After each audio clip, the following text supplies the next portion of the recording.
Today on the show, Radical Ones, come and knock on our door. It's the start of John Ritter Month with the 1976 sitcom Three's Company. Last thing I remember, I had a glass of that terrible punch and then everything went black. It's time to get radical. Said he's having no trouble. It's simple. Hello there. It's showtime. What is this, trick or treat? Did I do that? Good morning, Charlie. Deal with it. Daddy would have gotten us Uzis. The power is yours. Get down, honey, get down. And look, I won't go far, okay? If the apocalypse comes, Hold your fire. I'm a human. Grace Jones. Thunder, thunder, thunder, thundercats. Power of 3 will set us free. Power of 3 will set us free. Power of 3 will set us free. But I ain't one to gossip, so if anyone asks you, you ain't heard it from me. No, you have? No more room in hell. The dead walk here. Dooby-doo!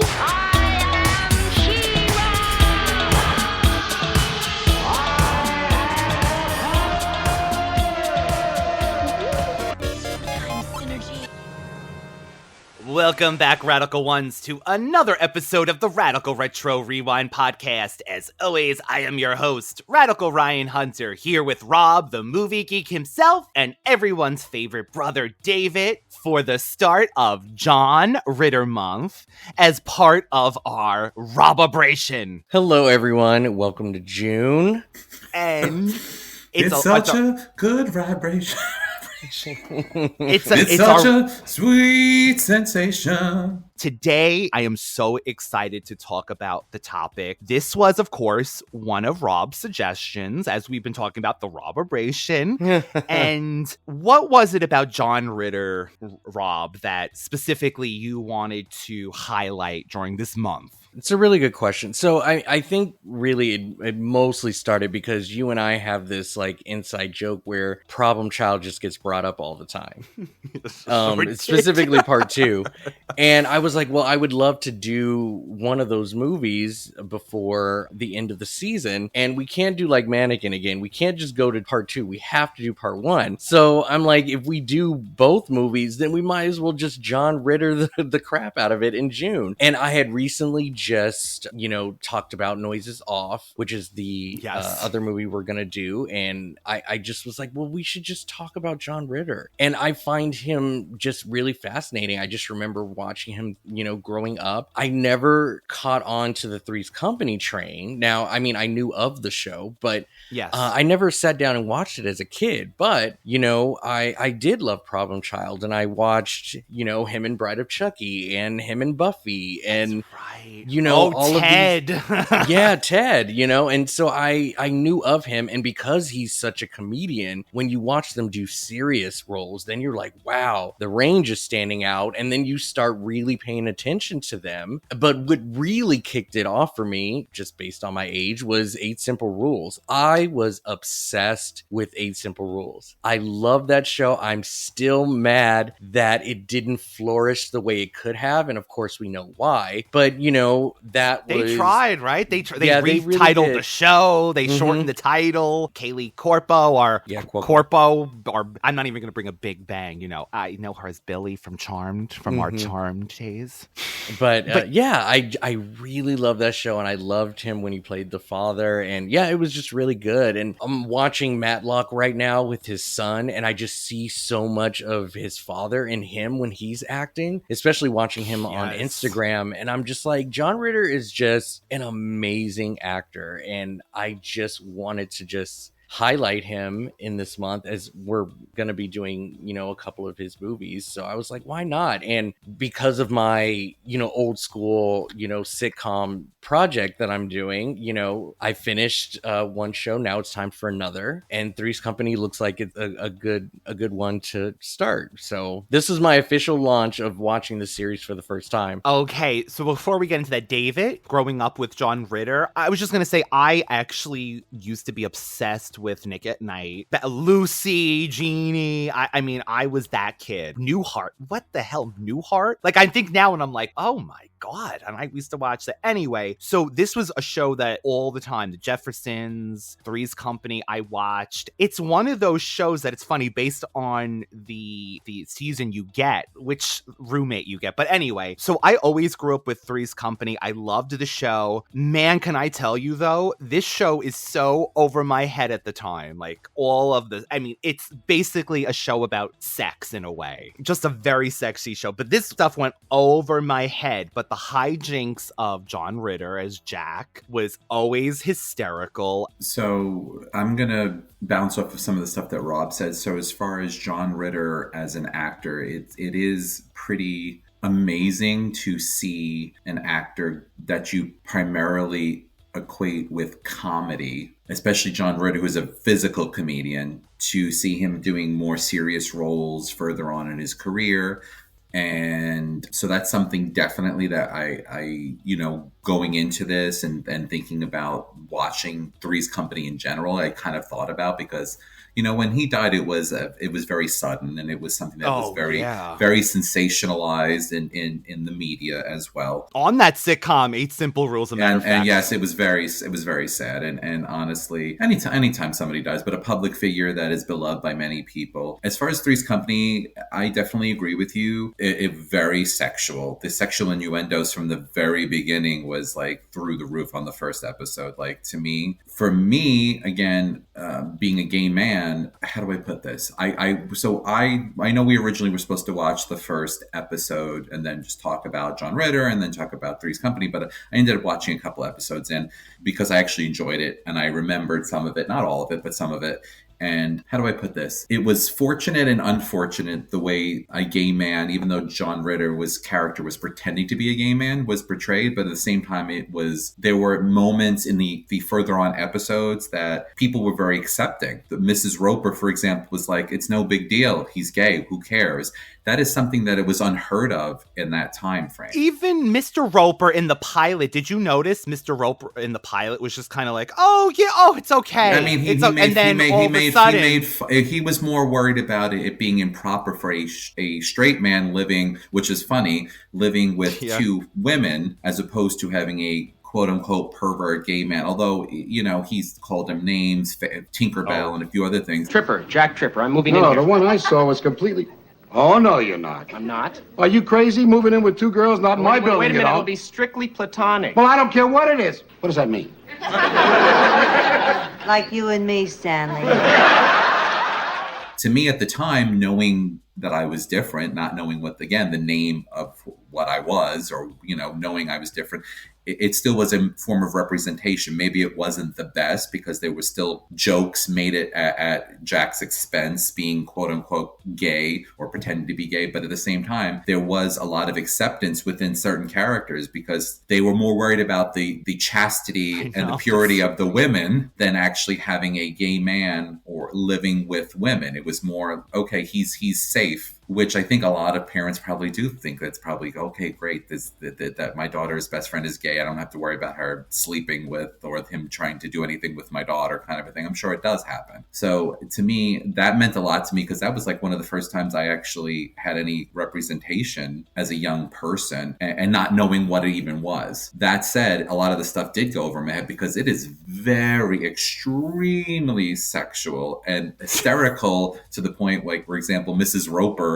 who is very attention and sex starved for Mr. Roper. He doesn't want to touch her. All she does is make these very quick little comments back to him and little quips back to him about, Stanley, you haven't touched me, kind of a thing. He wouldn't even know what to do with a woman, kind of a thing. And it's so I've thoroughly enjoyed it. I actually will probably continue watching it. What earthquake?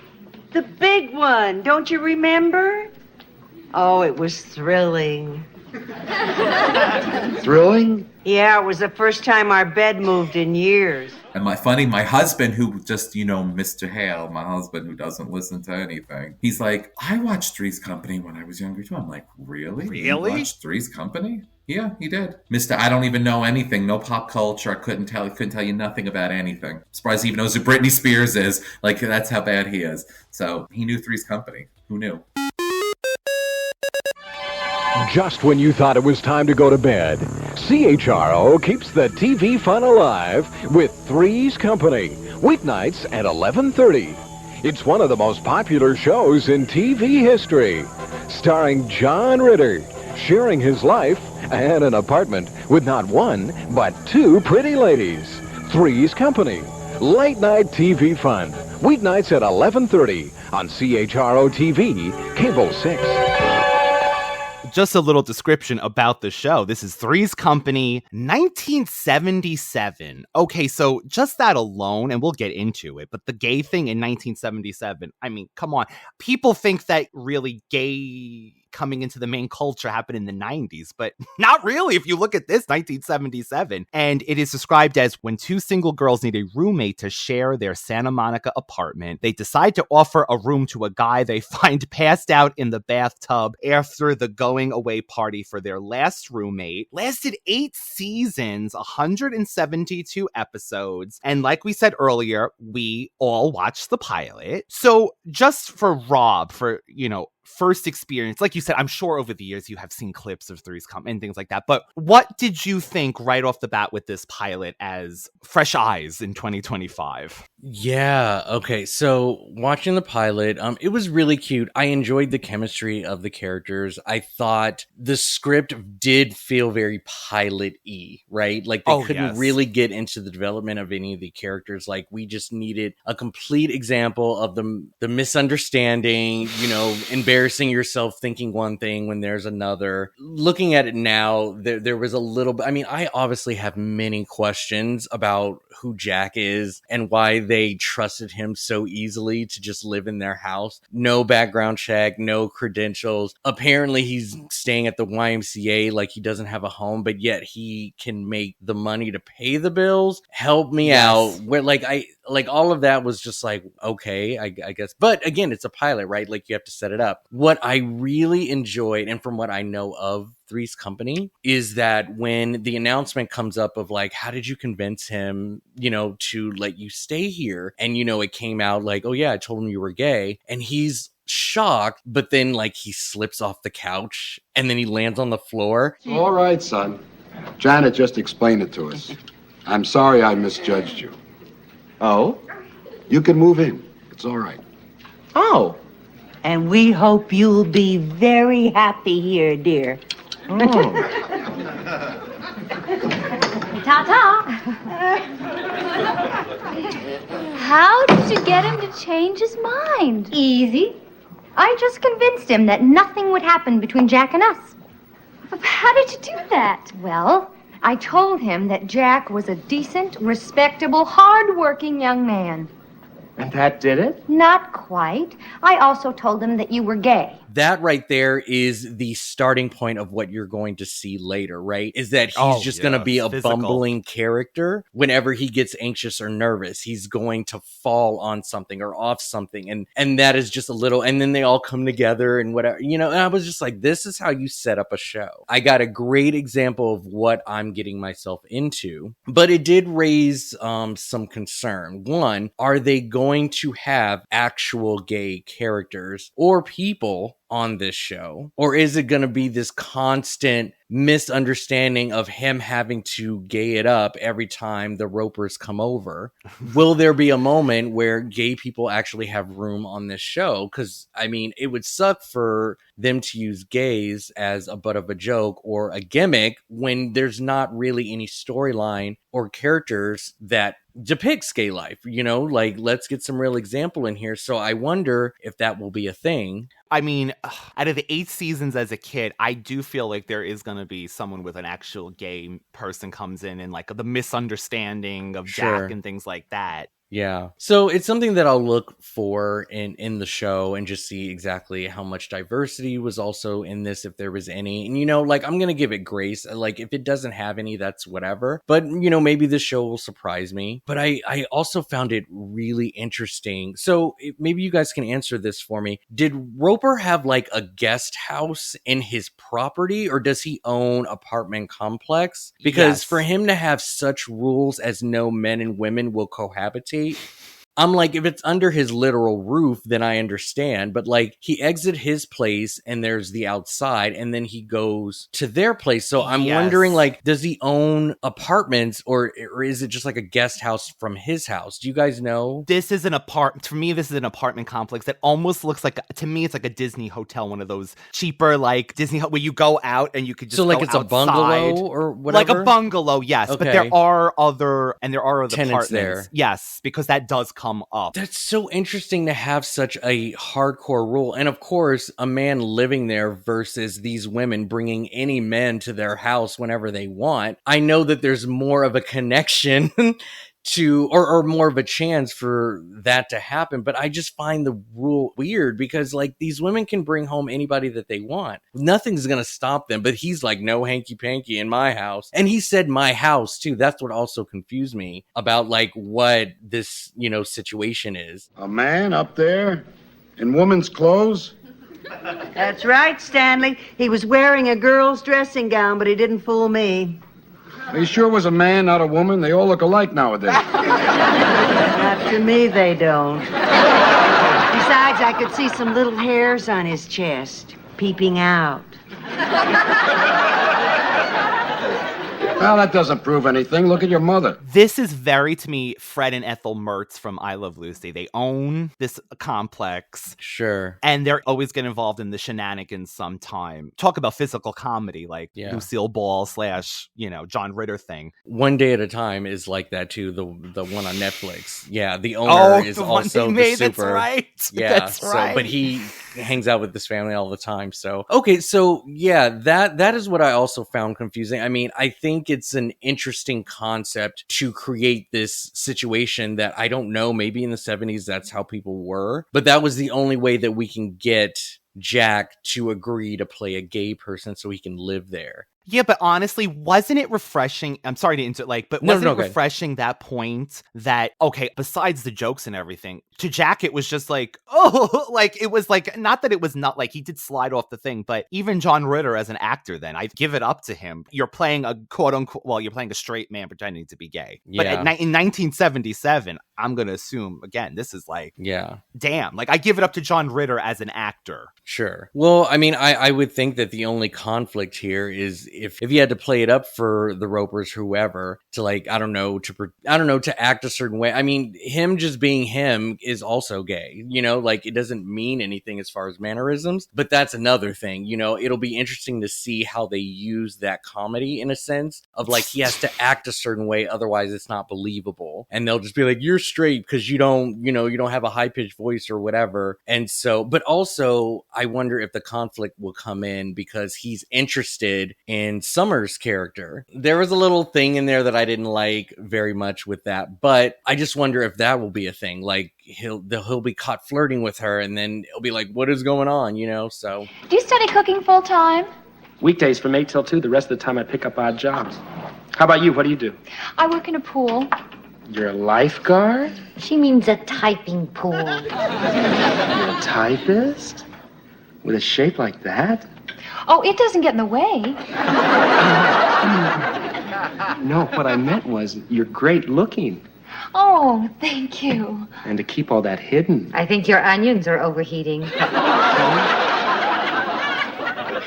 Janet works in a flower shop. Isn't that exciting? Terrific. I'll get it. This show was the original show they called A Show About Nothing. But this show is always about a misunderstanding. The Ropers, although spoiler, and Mrs. Roper in the second episode knows. So that is the whole thing. Really? Like, yes. Oh, that's hilarious. I do want to add that because it's like literally in the second, because I did watch like David, and by the way, I went through seasons. I went through the first 4 episodes, then I skipped to season 3, then I went to 5. And I gotta tell you, just based on the episodes I picked, I'm still laughing up to season 8, which is crazy. Like, how long can you prolong a show like this and make this? But I gotta tell you, there was some funny shenanigans still. Just keeps going. That's cool. But in our pilot originally, these 2 girls, like we said, they find him asleep in the bathtub. They had this party. The ladle turned green. It's all your fault. You made the punch. There was nothing wrong with the punch. Oh? Then why did the ladle turn green? I never made punch before. David's making a face. I gotta tell you, Chrissy, I wanted to vomit. She said breadcrumbs from her bed. I wanted to throw up. Radical Ones, if you want to know a secret about me, crumbs, random crumbs in like places, like, make me disgusted. And she suggested to make breadcrumbs from breadcrumbs in her bed. Are you sure that you know what you're doing? Oh, yes, I'm studying to be a chef at the LA Technical College. You are looking at the Galloping Gourmet of 1980. Oh, it takes that long. You have to learn how to trot before you can gallop. Who said that? Now, for my special touch, I'll need some breadcrumbs. I think I have some in my bed. Never mind. I'll make my own.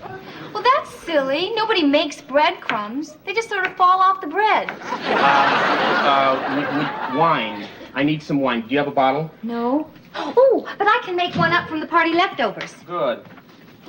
Oh, does it have to be all one color? One of the things about Jack is, I actually remembered this, he is going to be a chef. So he's good at cooking. Chrissy is the dumb blonde, and Janet is the straight man, but always like nervous too, I feel like I would describe her as.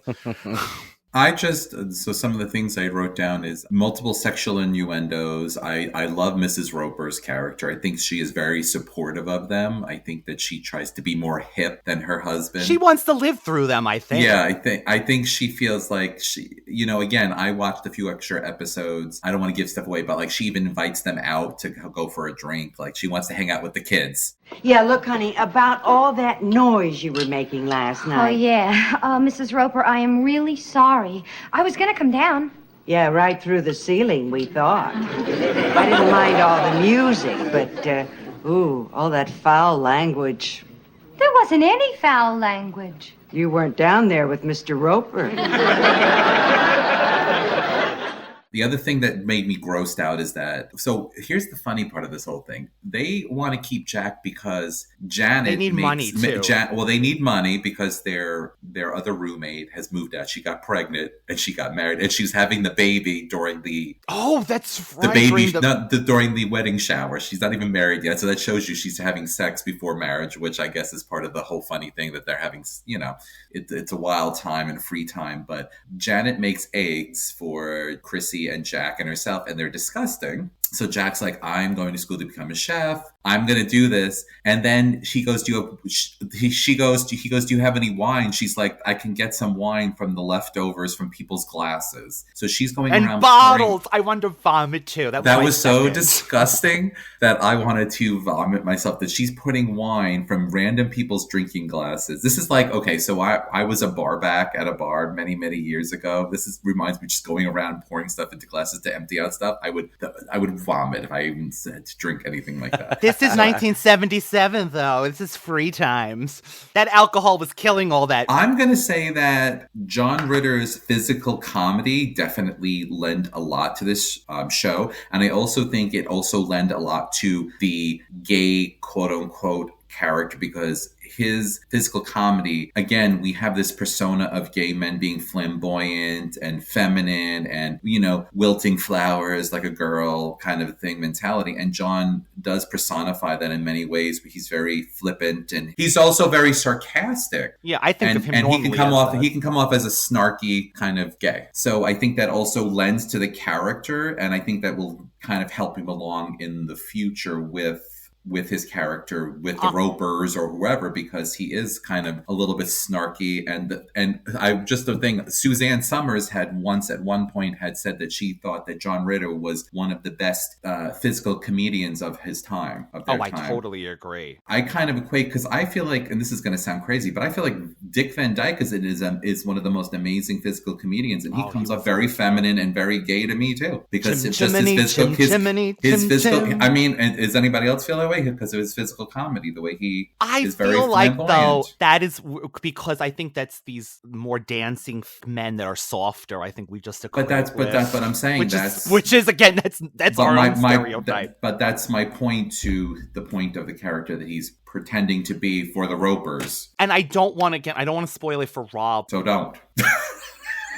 there are things that are quite glaring, like everyone knows that, I mean, to me, the Suzanne Summer issue, which is I call it the charmed drama of the 70s, 80s. But later on, like when I went to season 8, I honestly, there wasn't one gay thing brought up in the, like, I really do think this from what I remember too, he is, but it's not like every episode, like we need to prove that they're exactly that he's straight or whatever. It's always a joke like, oh, he's in the bathroom with Chrissy and they're trying to put up a shower curtain and she's saying, put it inside there. Like, that's the thing that gets them in trouble. But but within the context of that, if let's say Rob is our landlord and we're living together, whatever, if we've lived together and he's our landlord for the last 8 years, eventually you just become entwined into that person's lives. They rely on each other. Yes. They walk into each other's houses all the time and grab milk and do all these different things. At some point, it doesn't matter if Jack's gay anymore. He's just become part of the Ropers' lives. So they're not even questioning the gayness anymore. Well, that's what I'm saying. That's what I'm saying. They become, they're part of they're intertwined as a functioning family unit because they're together for how many years, if you want to go by that. So I don't even think that's an issue at that point. He's just part of their circle. But I did want to bring that up because I think that is important to say that it's not an every episode thing. For someone who might be starting the series, yes, early on, first few seasons, yes, they got to establish. But by season 8, it's kind of just like, I live here. No, that's good. I was kind of curious about that. If I knew the misunderstanding thing was going to come up, but if it would always be about his sexuality or trying to find a way to find a loophole to get him out of there or something like that. But I'm sure they get along to a point to where it's not even about that anymore. It's like, we trust you in the house. To me, the rest of this is, we just need money. It's like one of those shows like, we're always struggling. We need money. How are we going to get money for the rent? Amen. Like, I think Amen. That's what I think is like, it becomes. Anyway, sorry. What do you guys think about the dynamic of women and men living together in general, whether it's gay or straight? Like, do you think that is a comfortable or a workable dynamic to where, you can cohabitate? Because usually, even in college, there'll be women dorms and men dorms. Like, it's always separated. Oh, yeah. What do you think about the dynamic of multiple genders and one under one roof? Personally, I love that this is not an issue. And again, not to get into it, but yes, Jack will be flirting with Chrissy and, oh, you're so beautiful. But yeah. I do love the fact that a straight guy could live with these two, and they're just friends. I want to live in that world where you could be friends and roommates with women and not, But isn't that always the theory, especially in the het world? It's like men and women can't be friends. Like, something's always going to happen. So you just kind of wonder, is it a good thing to cohabitate where it could get weird at some point because you can't be friends? I mean, I don't agree with that, but that seems to be the biggest thing. When you're in a relationship, you can't be friends with with the opposite sex at all while in a relationship because clearly something's going on. But yet there's some kind of like even playing field or something when it comes to like having roommates. Maybe that's a different dynamic. I don't know. Yeah, I wonder if that. I would love if this could like really happen in Radical Ones. If you're living in this situation, let us know, because I would love to know, like to Rob's question. I've had female roommates and male roommates and gay and straight roommates my whole younger adult life. Well, and then there was also the time that I had my new boyfriend sleeping in my bedroom, my ex-boyfriend sleeping on my couch, and my ex-friend's ex-boyfriend sleeping on the floor in my house too, in my one-bedroom apartment. Come and knock on my door. There you go. I was waiting for you. Yeah, I had a situation like that too. In San Francisco, these 3 women were looking for a roommate, and I, went in there to try and get the room, and they've never lived with a male before. I was their first male. And I think a part of it that really helped was that I was gay. Oh, I'm sure, right? Yeah, but during the interview, like, they established like we've never really even thought about a guy before, and I think they saw a good 10 people, all women. I think I was the only guy, and they just sort of broke their tradition, and I was picked as their first. Is this not a sitcom that you should have written? I Rob? know, right? What the hell? Sorry. You're not competition if they're straight or if they're lesbians. But it's funny because the woman who was like on the lease, and so she was sort of like, I guess, the ringleader of it all. I ended up staying there long enough for the rotation to fully be transitioned into other people. So like there were 4 of us. Wow. There's the okay. woman who was on the lease, and then there was me, and then 2 other people. Well, those 2 people eventually moved out, and guess what? Were replaced by men. She actually did not like living with women, period. Like I found out just through watching them move out, she honestly is just better with men. It just made sense for her to live with women, of course, but like she would always constantly fight with them. And so it just turned out like she just is better equipped to handle men roommates. And so we ended up with 3 males and her, and the other 2 were straight. I was the only gay one still, but yeah, it was an interesting dynamic. But I would confidently say there were no heavy hijinks that happened between the male and female gender. We didn't like see each other naked in the shower or anything like that. Or yeah, there was no like girl talk or hearing things that men don't like to hear. This sitcom would not have worked, Rob. This is the true story of 4 strangers. Truly. Well, the other thing too is like, I mean, I pretty much kept to myself, which was, I think, a big draw for them, is that I wasn't going to, ruffle any feathers or anything. I think there were times where we attempted to all hang out together, but thank God they weren't the type of women who would constantly just be like, oh my God, gay, tell me gay things, say something gay, I hate like that. I didn't get any Give of me that. style my clothes and tell me about makeup, and I go, Or, girl, I don't even know myself. I know this guy at work and he's gay. Do you know him? Stuff like so we didn't do that, and so it was a delight to kind of be in that environment, and because I actually questioned if I could live with women too, and yeah, no, it all worked out. So but it made me think of that while they were like navigating and just trying to figure out like, so there we got our real life story then. Yeah. Before we rush into this, I think that we should add up the pluses and the minuses. All right? Okay. He is a great cook. Plus. He would be good protection for us around the house. Plus. He's very good looking. Plus. Minus? Minus. You saw the way he was looking at you in there. I know you, Chrissy. You have a very low melting point. That's true. Mm-hmm. I mean, just a little bit of sweet talk and you fall apart. So did you notice that Mr. Roper, the thing that annoyed him was they were up till 3 a.m., but he wanted to be invited. It wasn't even the sound. It was the fact that he wasn't invited. I kind of I was like, oh, I like that about Mr. Roper. And again, there was a difference because this is the 2nd episode, so I feel okay saying this. Like there's a clear thing between this when he was just like, okay, yes, I understand. Everything's okay. And then the next episode when the fairy stuff kind of starts coming, there was like a swap, I gotta say, with that. But I gotta tell you, there's continuity in this because they are kind of like still trying to figure out how this works in the next 3 to 4 episodes. Sure. There are things like the Regal Beagle, which is a huge part of this show, which doesn't come until episode 2. The Regal Beagle, yes. So the Regal Beagle is the bar of the show. Okay. As a kid, I used to love the name Regal Beagle. I don't know. Now, in my hindsight, knowing that this was based off a British show called A Man About the House, it was a movie and then a British TV series. Why do I feel like the Regal Beagle might have come from that sounds like an English bar to me. It the could Regal be, Beagle. Yeah. I did enjoy the Ropers. I enjoyed their banter with each other. I think there was a line where Jack was like, this is a very platonic relationship. And he goes, I don't want none of that. And he goes, what is that? It's like, this is what you and I have. We're platonic. I just thought that line was so funny. It was so good. You know what? I thought you were going to say this line that she said, something kinky that only 3 could do. Like she was thinking about like what they could do in the room. And she's like, oh, something kinky that only 3 could do. I was like, Mrs. Roper. I don't know if I want to say this is the first episode. There is a point where Janet says to Chrissy, are you going to be able to separate first episode, yeah, like having Jack as a roommate and not having a romance with him? And Janet says, I don't remember exactly the line, but she says, remember the guy Frank that said he just wanted to be friends? And then she goes, and then he brought over a friend. Like he wanted to have a threesome with her. She's implying. Dun.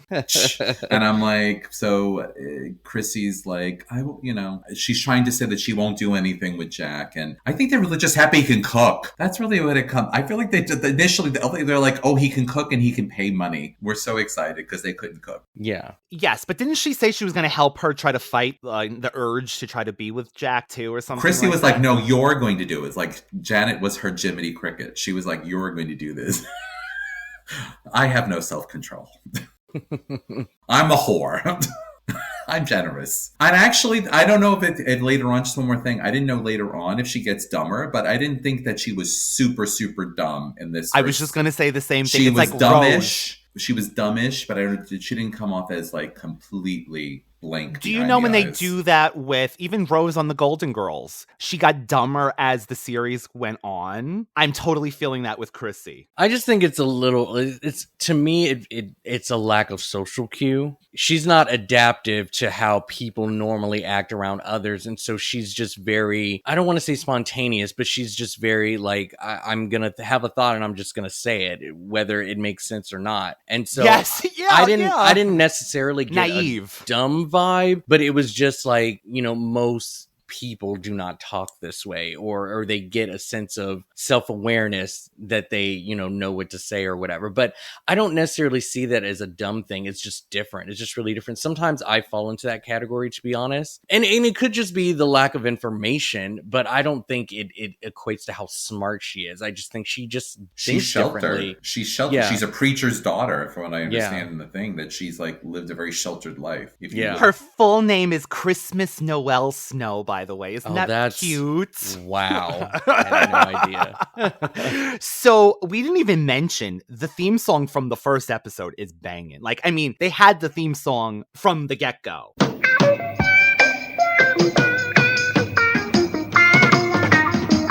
Come and knock on our door. Come and knock on our door. We've been waiting for you. We've been waiting for you. Where the kisses are hers and his. Three's company too. Come and dance on our floor. Come and dance on our floor. Take a step that is new. Take a step that is new. We've a lovable space that needs your face. Three's company too.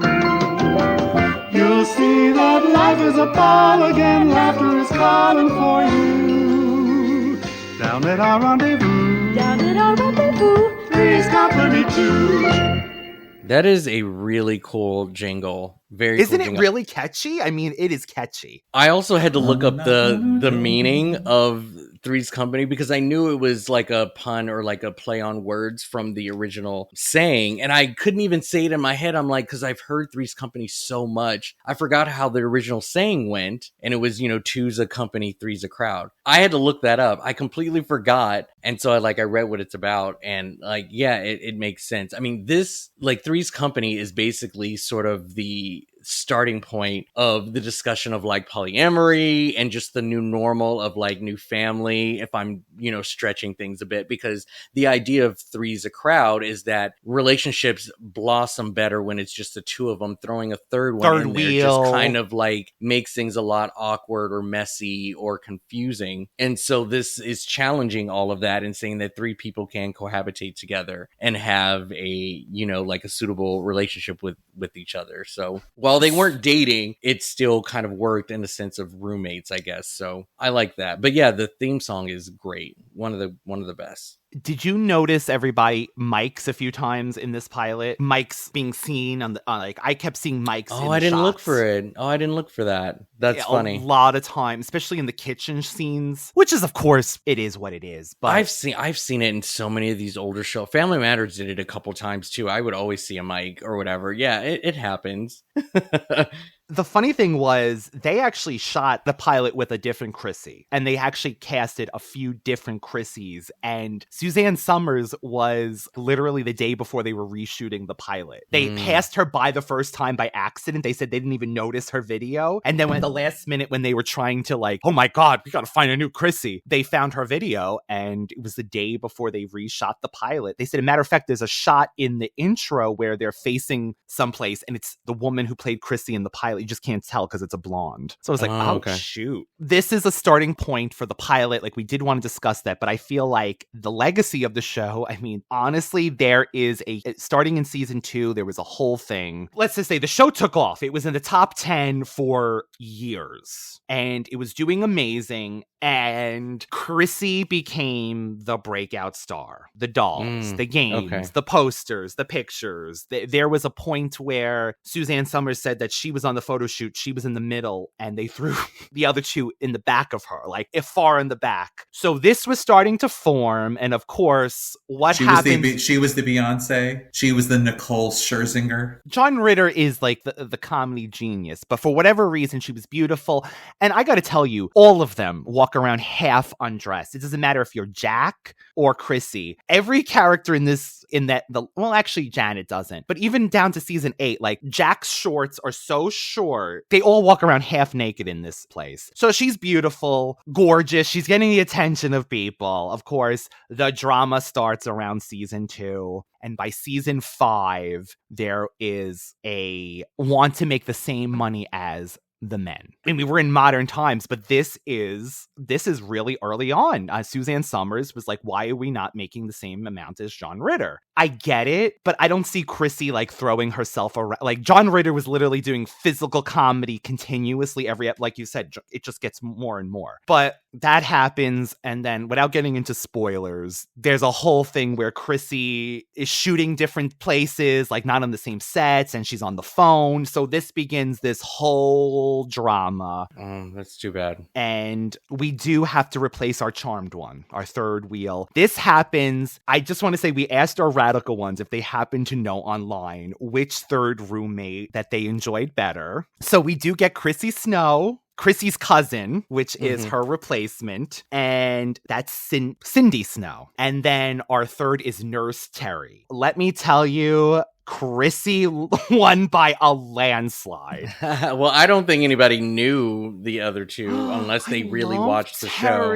I remember the cousin. I think I remember the cousin. Was she like a golden blonde? She was a country bumpkin. She was literally like... Big smile. Big smile. And the sad part is they said that the actress was nice, really loving and everything, but the people hated her. And, they began looking for the new one while she was on still. Actually, Terri, the last roommate, lasts for the last 3 seasons. So, to me, I liked Terri because they went from Chrissy to trying to replace Chrissy with the exact same kind of thing to a nurse character. So there is a difference, at least by the third. And then, of course, we asked our radical ones favorite landlords, which is the Ropers or Mr. Furley. Now, Rob, did you know Don Knotts was on this show? Yes. I mean, in fact, I think of Don Knotts before I think of the Ropers. That's probably, because he was on longer. So Mr. Furley won by 88%. Very cool. Beyond. He is everyone's favorite. And I got to tell you, the Ropers had a spinoff for 2 seasons. They did not want to leave this show. They were saying, actually, Mrs. Roper did want to leave. The actress who played Mrs. Roper is like, yes, we're getting our own show. Mr. Roper said, this is not a good idea because if it gets canceled... Like, that's it. We can't come back. Like, we're out. Rob, he did this thing. He said, the only way we'll do it is if we get canceled this first season, we have to come back on the show. The sneaky network picked them up for 2 and then canceled, and they said, well, now you can't come back because you said the first deal season was for first season. That's so bad. But I gotta tell you, I watched a season with Mr. Furley, and guess who came to visit? So I'm glad the characters do remain in the remainder of the series. In the universe. In the universe. So that does happen. And there is another spin-off, which, by the way, it is on Peacock. I looked it up. After Three's Company, there is a spin-off with John Ritter's character called... Three's a Crowd. It came up during my search, so I'm assuming that was it. That's funny. So Joyce DeWitt did not know they were spinning off this show. They didn't tell her. And she walked in while they were casting Jack's new women for this new sitcom. Isn't that crazy? So I watched a couple of interviews. I know you sent me some clips, right? So John Ritter and Joyce DeWitt were both classically trained And Suzanne Somers was just a single mom trying to make money, she said, literally. Yeah. And so talking about the disparaging with the money as far as like getting paid, do you feel like they just got consumed by the Hollywood machine and they got pulled apart? Because looking at them and seeing them, all three of them, they don't come off as like conniving kind of like backstabbers and Joyce DeWitt said she never wanted to be famous. In fact, she struggled with not wanting to do it. And that's why you probably never didn't even want to do interviews else. Yeah, she's never done anything else since. But David's right. So 30 years later, Suzanne Somers had a TV show on YouTube or something. She had some kind of digital thing, and she had Joyce DeWitt on, and they had this embracing moment, not talking for 30 years, and they finally made up. Could you imagine? They made up. Isn't that wonderful? And this is after John Ritter passed away. Right? After John Ritter passed away, and they both got to talk to him separately, which was nice, before his death. And I did watch that, and the funny thing is that he wanted them to be on Eight Simple Rules to Marry My Daughter as a dream sequence. As Three's Company, yeah. Both Joyce DeWitt and Suzanne said they didn't like the way it was written. It didn't work for them, and it didn't make any sense. So they said after 30 years, they didn't want to just do a dream meet and just do a dream sequence. I guess they wanted to do something maybe more substantial. It would have been interesting them to do, because I feel like, and then he died like a month later. I kind of almost wish they would have done it, even if it was cheesy. But, I'm not them, so. Also, I just want to add this in. We mentioned this setting up this week's episode. I said it with Rob. Years ago, I remember this whole thing where they said John Ritter's testicle is briefly visible in an episode of Three's Company. It's in the last season, y'all. Episode is called The Charming Stranger. I watched this, and I can confirm it is still in... A season testicle? 8 seasons? I mean, it's literally like a second. It's like a whoosh, but it's there, and this is the funniest. Someone found it on Nick at Night years ago when they were like recording it on VHS tape. And they rewound it 20 times just to see John's testicle. Nickelodeon was quoted as saying, yes, his scrotum falls out of his shorts, and marveled that the episode has run so many times without anyone noticing it. So John Ritter said, I've requested that Nickelodeon air both versions, the edited and the unedited, because sometimes you feel like a nut and sometimes you don't. I think that's so funny. So just another thing to add to this legacy of this show. So the Ropers, yes, the Ropers did get a spinoff. Did they argue over the money, though? Cutting back to what you said about Suzanne, did Joyce DeWitt did not support Suzanne and get it wanting more money? Or should she just say, I'm just going to roll with it and stay in this role because it's a good money for me? Supposedly Suzanne said that if she got the money, Joyce would have gotten it too, because that was part of their contract. They made the same and John made more than them. So if they made more money, John would have to make more money as well. She actually did this, which is really, it's not good, but she's faked injuries. She called out. And at one point, a matter of fact, this was actually... She got hit with a Thigh Master. Oh my God, do you remember that Thigh Master? Great legs. Thank you. I used to do aerobics till I dropped. Then I found Thigh Master. That was almost 25 years ago, and I'm still using it because it works. So during Summer's clash with producers in the 5th season, I didn't even know she made it to the 5th season. I swear to you, I thought Chrissy was like the first 3 seasons. So she made it to the 5th season. The cast had 2 scripts, Chrissy script blue or without Chrissy pink. So they didn't know if she was even showing up that day. Oh, wow. They said they did this for a while, and then all of Chrissy's lines were given to Mr. Furley. I don't know how that worked out, but so there was a lot of drama. And the fact that this show is an 8-year thing that has a legacy like this is amazing. And again, I want to say at least the cast pretty much had peace, which is something that is nice to think of at the end of the day. By the way, Don Knotts didn't like the way the rest of the cast was shunning Suzanne during her pay raise demands. She said on an E! True Hollywood Story that I watched from 1998. Oh my God. Do you all remember the E! True Hollywood Stories? Yes. I used to love that damn show. Someone has it on YouTube, and she said that she would show up on set. Like she said, she had a separate set. She wasn't allowed to see anybody. And if she did, they wouldn't talk because they saw it as she's ruining the show. And she saw it as, no, I'm trying to get more money for everyone. So there you go. But Don Knotts said he would go out of his way to say, I'm going to talk to Suzanne in front of them. So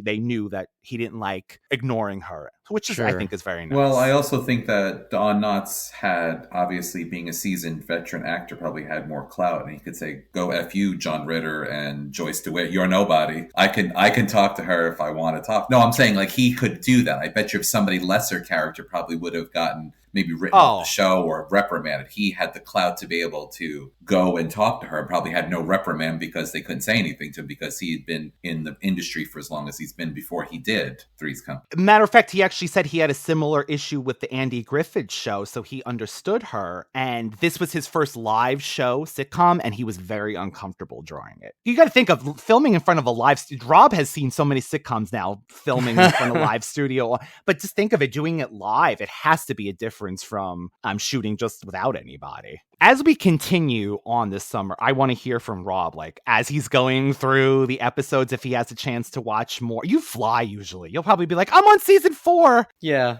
Shows like these, especially those from the 80s and stuff, or the 70s in this case, it's easy to kind of watch in the background sometimes while I'm working. And if I'm just doing something so mundane that I don't necessarily need to look at the screen, let alone just hear it, I can kind of do both. I can fly through these pretty well, or sometimes I'll even have it in the background while I'm like gaming, and that is a great way for me to go through some episodes, so that will not be an issue. But if the show is good, I will sit down and just spend my evening with the crew, because I just like hanging out at home anyway. So, obviously I'm just going to put on a show that I just can, go through without having to like really focus and pay attention and just kind of like just laugh at something. So I look forward to it. I definitely see the potential of the show. 8 seasons is a lot. Hopefully we get a lot more continuations with relationships developing, recurring characters or people that we just see more often. And I understand that in the world of sitcoms, you always want to film it in a way to where when it hits syndication, you want to be able to play it in any order that you want. Right.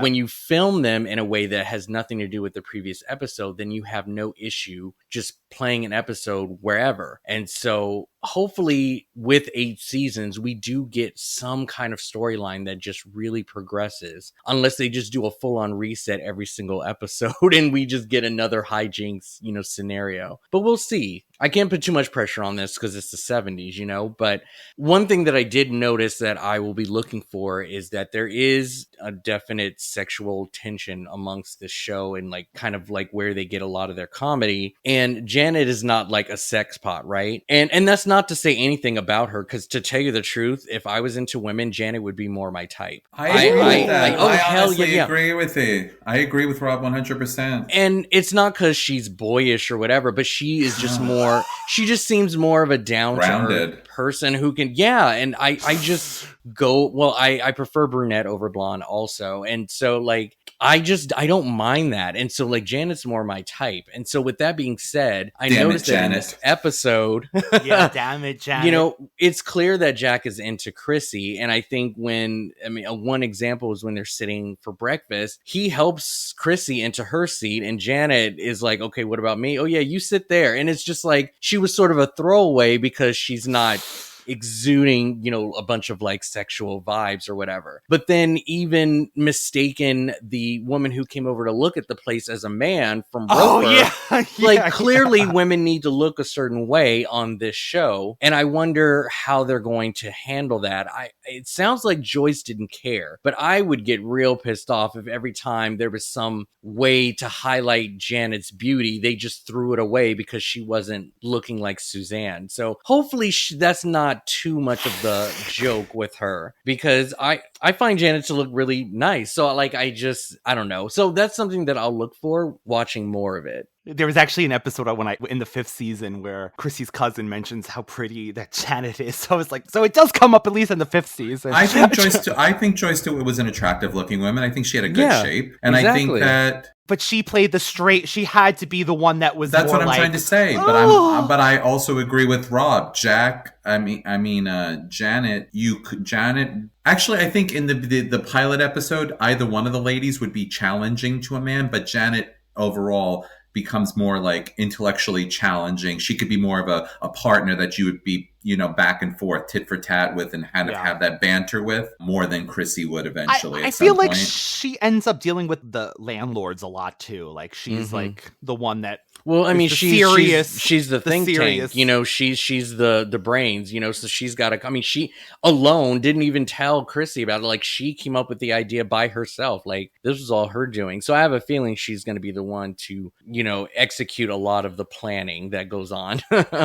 I'm more of a Janet. Yeah, so I mean, it'll be interesting to see how they handle that, because as you were saying, Suzanne just kind of blew up from this. Hopefully she's not left in the background just because she doesn't, you know, get all, you know, feminine or sexual with her, you know, her look. She did say that she always wore stockings too. I saw that she, like she like never wanted to have like her legs out. So she really was. Maybe for her, that was a good thing. You're saying, Rob, maybe she did like that, but that is, like, how long can you say, like, oh, Janet's up, like, Janet's well, the it's also funny one. Is that the show probably never really questioned her sexuality, given sort of what women are supposed to look like. So it's just funny how Jack is presenting in a way that he could be gay, but yet, you know, nobody ever looked at Janet and was like, oh, you must be, you know, something's going on. You know, you don't like to wear dresses. What's that all about? You know what, though? I'll tell her. I think she's very always goo gaga over men too.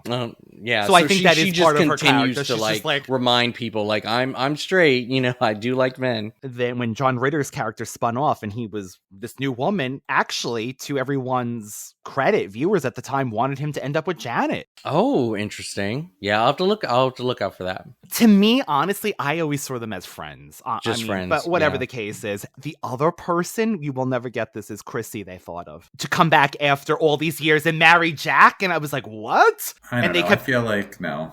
That would have been crazy. So it didn't last long anyway. That the spinoff lasted one season with Jack. It is available on Peacock, like we said. I didn't see if the Ropers were available, though, anywhere. I'm sure it's on something. The 2 seasons. I'm going to tell you, they made me laugh. The Ropers made me laugh. Every episode that I watched, the 4 episodes I watched the Ropers, Mrs. Roper, it didn't, maybe it'll get tiring after the first season, but I did not get tired of her, like, trying to seek her husband's love, and she is a desperate housewife. Before there was Desperate Housewives, she wants some love.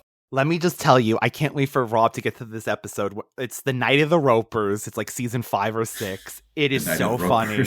And again, it comes so much later in the series. The Night of the Ropers. So funny. So yeah, this is a classic TV show, Radical Ones. I'm sure a lot of you have watched it over the years. And if not, you can join it like Rob and watch it streaming on Peacock. Now give us some money, Peacock. Yeah, there's our commercial. There's our commercial. But along those lines, Rob, do you have any recommendations for us?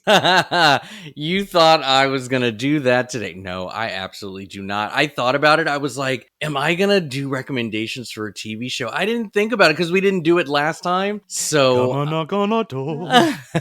I will say that from the shows that I was watching, you know, beforehand, you know, just kind of like going back and forth between, you know, a lot of the sitcoms that I hadn't seen in a while, I will recommend sort of the roommate aspect of it all, just strangers sort of like coming together from an odd circumstance. Sister, definitely a great example of habitation with strangers and just making it work for the greater good. That was, you know, Sister is an amazing show. I love that show. Another one that I think is really good as far as a roommate situation is Half and Half. Half and Half is so good. These are 2 women who find out that they're half sisters from the father, and they decide to get to know each other by living together. That was a great show to watch. And of course, like Step by Step is, you know, more Suzanne Summers. Yeah. I mean, I would love to one day revisit Step by Step, and I'm definitely going to attempt to listen to the podcast that accompanies it. Oh, yeah. I hear clips of it all the time on Instagram. It seems like a really interesting show because they get into other projects that they did and kind of talk about the dynamics of, you know, filming for TGIF in general, let alone Step by Step. And so that's right. That clip you sent me about the bumpers on TGIF. Yeah. Those are pretty fun. Sorry I didn't get any like full on recommendations, but But I totally get it. Thank you for the spotlight. But I would say, shows like that were cool. I haven't really dove into the 70s yet. I think Sanford and Son is something that I cannot wait. And I think that after Three's Company, I think I'm going into Sanford and Son. I'm really looking forward to that. And there was another show that was sort of in that era that I would love to watch The Jeffersons, but it's not airing anywhere. Oh, God. You can't find it. Tubi only has the last 2 seasons, so you can't really watch the show anywhere. But that is something that I would love to watch too. This is so random. You mentioned The Jeffersons. I woke up in the middle of the night. What day was this? In May 11th, and I went, do I remember all the characters' names on The Jeffersons? Ask me why. And I actually wrote George, Wheezy, Tom, Helen, Florence, Lionel, Mother Jefferson. Why did I do this? I think I pretty much got them. I think it is Tom and Helen and Lionel. But anyway, I just had to... Why?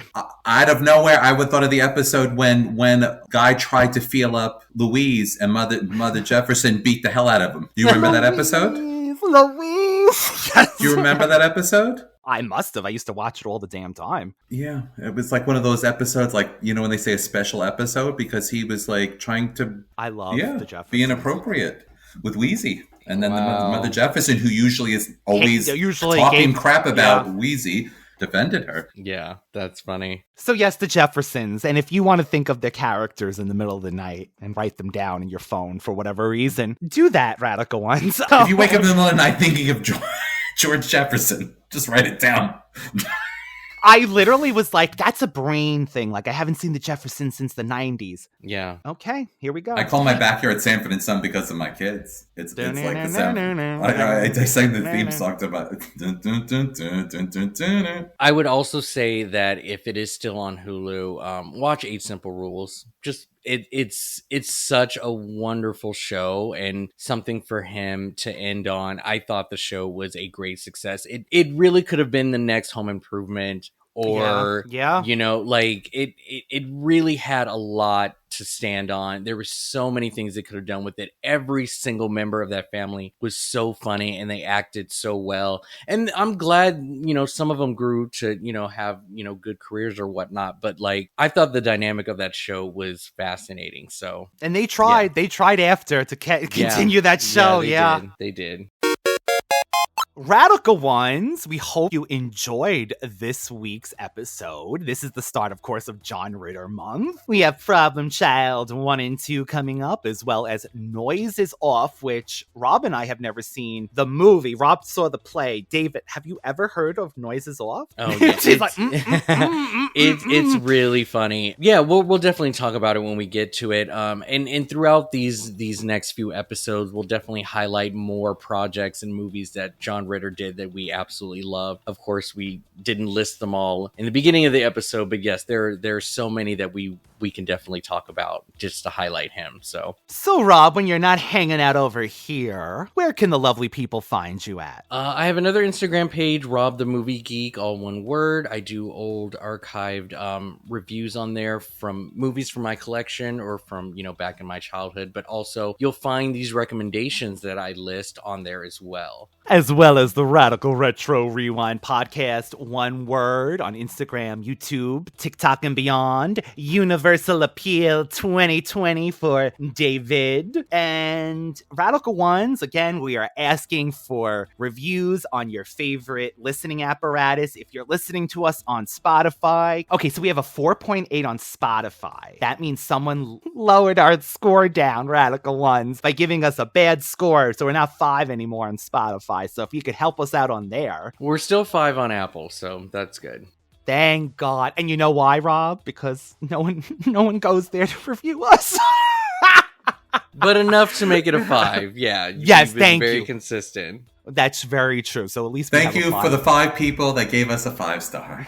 We will see you next week, everybody. Thank you again for joining us and stay radical. Bye-bye. Bye-bye. Bye. Come and knock on our door.